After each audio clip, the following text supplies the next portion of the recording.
Mikion Sandako ndobva kumwenezi masvingo. Mhosva yangu ndeyemedha. Ndakapara mhosva yemedha nenyaya yekurwara. Marwara andakatanga kuita, ndakati rimwe zuva ndiri kupamba ndichida kuenda kumunda kundofita donje, ndakatanga kunzwa inzwi, ndakatanga kunzwa noise yegubhu mumba richispreya. Ndichibva ndateerera mumba ndibva ndanzwa kuti anoise handisi kunyatsokuisa wairi kubuda napo.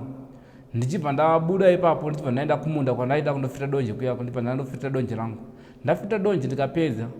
Ndichingopedza kufita donje ndakabva ndanzwa kuti ndaneta mamwe netira ndisati ndakamboita, asi mamwe mazuva ndaitika ndikasvita ndaipedza ndichiita zvinhu zvangu ndichipedza, asi ipapo ndakabva ndanzwa kuti ndaneta zvisingamboiti. Ndichibva ndandorara mumunda, ndakabisa gubhu ndibva ndarara ndibva ndaona mudzimai wangu achifamba achiuya kumunda kwandandiri.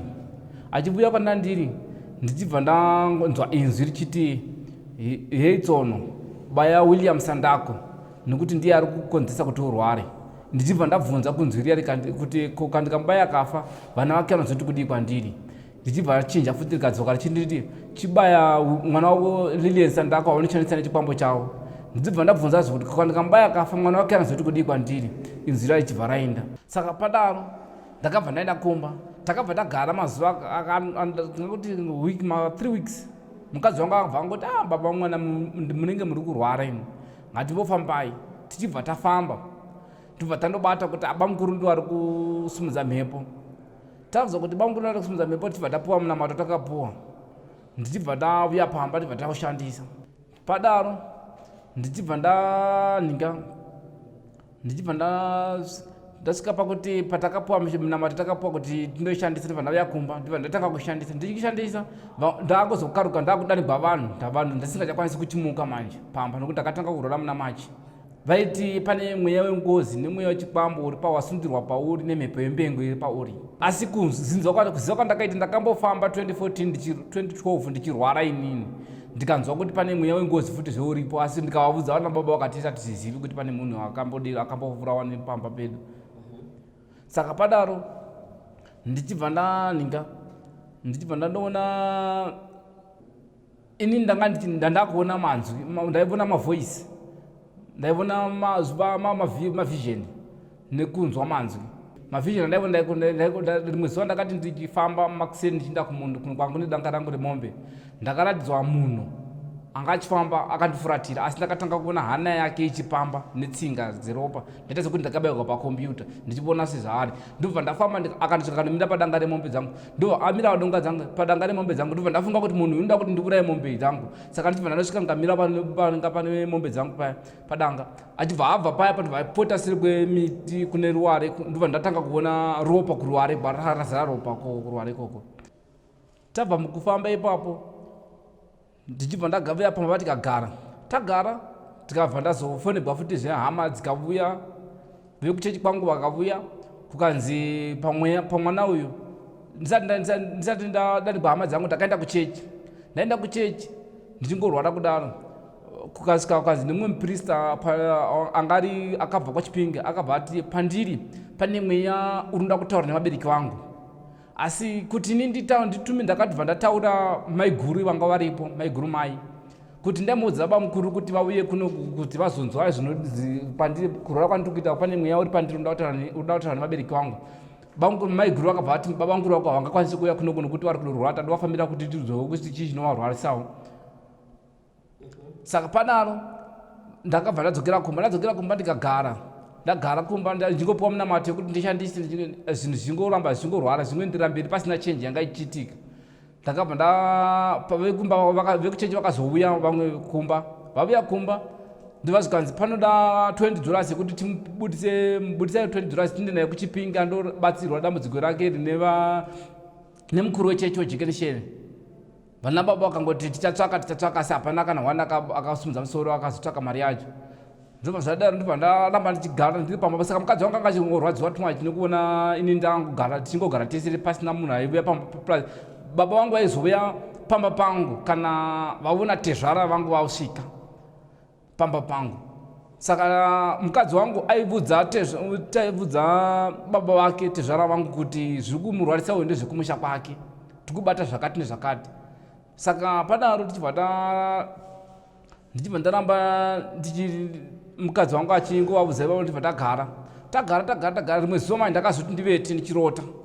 Ndakarota munhu achizisungirira pangu pane mupfura uripo. Saka ndakaona achizungirira achibhubha achiratidza kuti munhu ari skeleton mabhonzo.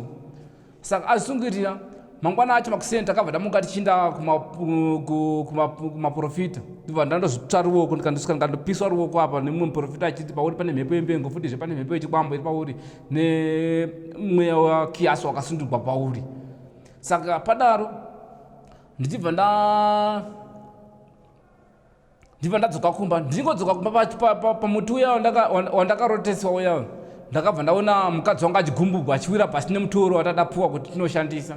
Ndobva ndatanga kunzwa inzwi richinditi zvamapuwa izvi, muteuro wamapuwa haushandi, wakafanira makambopuwa futi. Asi kuti ndiudze mukadzi kuti ndozvandanzwa ndanga singakwanisi kutaura. Ndichibva ndandosvika kumba ndikatanga kushandisa muteuro uya. Mangwana acho makuseni ndakabva ndamuka ndichinzi tema miti yose 8. Pava nemiti yanga yakasiyana ndakasiya munda mangu mipfura mihombe yanga yakakura zvakasimba zvakakurisa. Ndakasiya ndichiti andichazoiwisawo kana ndawana time. Saka miti ya ndakabva ndanzi iteme ne1 side, uchitema neside rimwe chete, usatema uchiti kune seri neseri, nokuti ukatema uchiti seri neseri unofa ndiwe. Ndobva ndatema miti ya kubva makuseni kusvika kumapasti 3 dzemanheru, ndobva ndawisa miti yese. Wokupedzisa ndo wandakazoti kana ndichifa ngandife hangu, nokuti zvanyanya zvondoramba ndichiudzwa nemazinzwi inzwi handisi kuziva kuti inzwi rinobva kupi. Ndobva ndatema miti yachibva yawa yese. Ndichibva ndadzokera kumba ndibva ndagara tichibva ndazobuda futizve nena baba, vana baba vafosiwa nana sekuru vangu zvanzi amai manje. Ndibva vati ngatifambe tese tiri mhuri, tikafamba zvikandobafa kwanzi zvinhu zviri kumurwarisa mukomana uyu zviri kubva kumadzibaba ndimunoziva dambudziko riri kurwarisa mwana uyu, indai munomurapa sezvo muri n'anga, handiti munorapa here, indai munorapa mwana uyu dambudziko rake riperi. Tatabva kumuprofita wamadzibaba, asi hapana kana hwana akasvika akandirapa. Tadzokera kupa hapana kana hwana akandirapa. Tagara ndichibva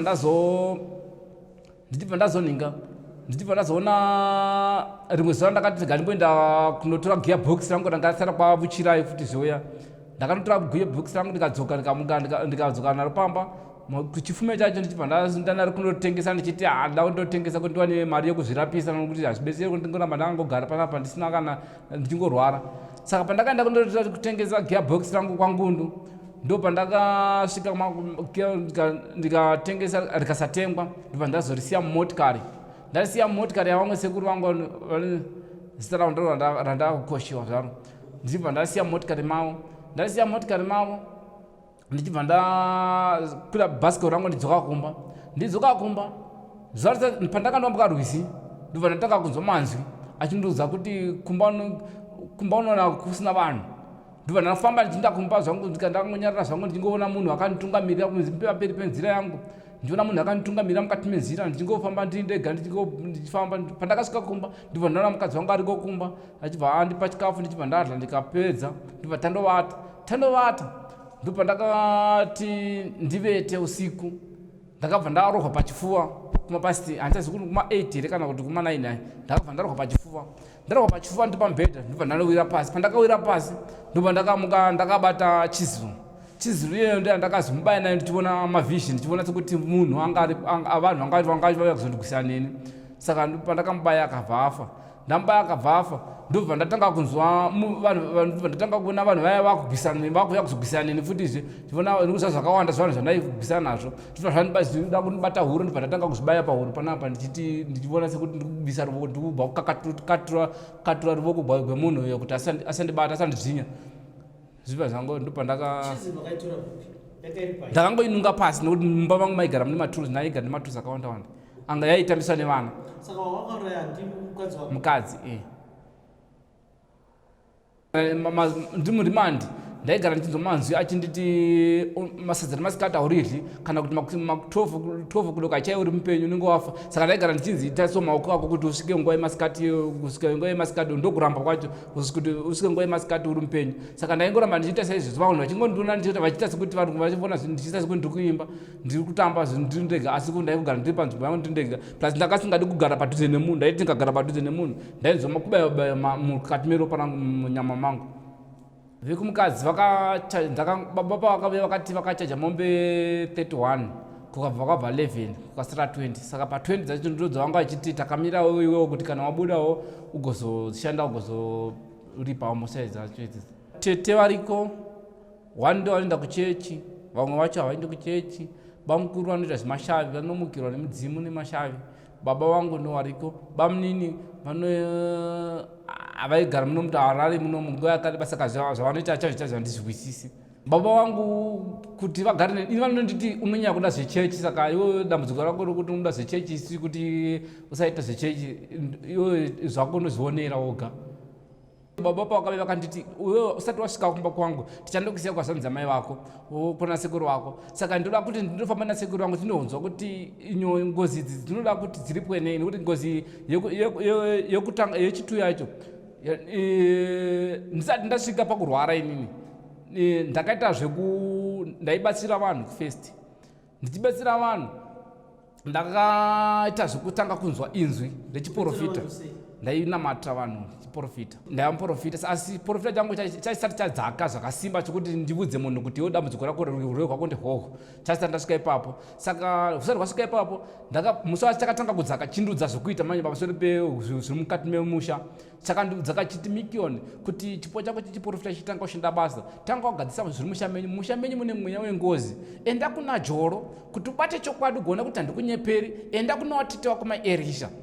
Ndichibva ndaudza mukadzi wangu kuti ndiri kunzwa inzwi iri pataura kupana. Mukadzi akati enda. Ndibva ndati arega ndibvudze bamukuru. Ndibva vati enda munowabvudza. Ndibva ndandoudza bamukuru wangu ari munda vachirima. Ndibva ndandosumuka bamukuru akanditi enda ako kuna mukoma wako sezvawaudzwa kuti enda kuna mukoma wako. Ndibva ndaenda kuna mukoma. Ndibva ndamutsanangurira. Mukoma akati shamwari hande kuna watete nekuti shoko ravera panapa iguru. Ndibva taenda kuna watete. Watete vakasvika vakati ihongu pane nhumbi dzemufi dziri musha menyu dzinoda kuti dziparadziwe, dzinoda $150 US dollar. Ndibva ndati mari handina izvezvi, ndinongori nemombe dzangu mbiri dzandinadzo, ndogona kutengesa mhuri yangu ndokupai mari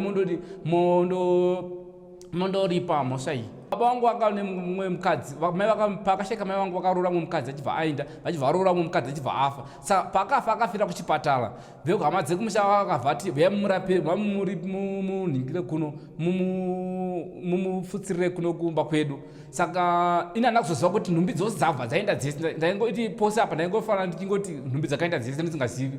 Asi ndakazoziva kuti hadzina kuenda dzose turi vatete pandakazoenda neshoko iri randasangana naro.